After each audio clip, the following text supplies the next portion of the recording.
Par exemple, chez nous, on est 250.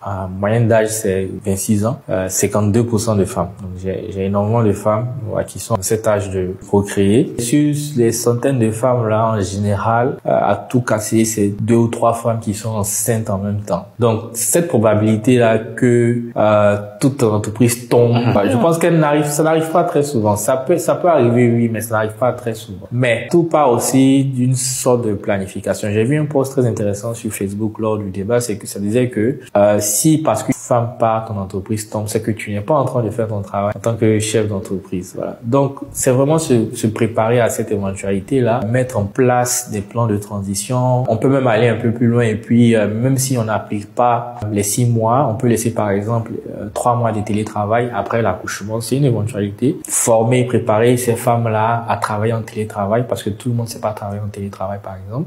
Voilà, donc faciliter un peu ce retour-là. Et c'est vraiment, je pense, au cas par cas, encore une fois. Il y aura des femmes qui, juste après avoir accouché, elles sont OK. Peut-être même qu'elles ne veulent pas rester à la maison, elles veulent revenir travailler pour avoir un certain équilibre. On aura des femmes qui vont vouloir rester un peu plus. Je pense que penser que c'est une période festive de congé qu'on est en train de leur octroyer, je pense que ça, c'est une très grave erreur. C'est une question d'équilibre, d'environnement sain.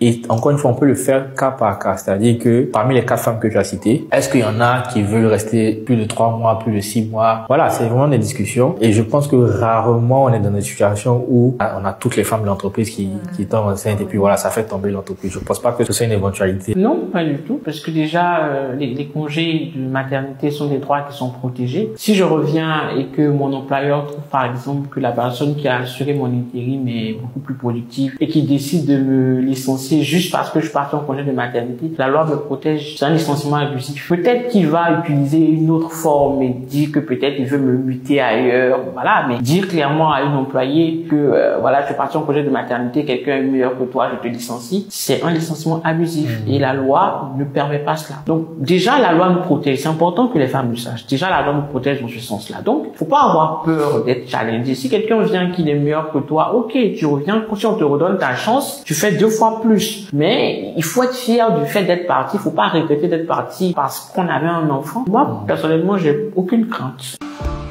On dit quoi?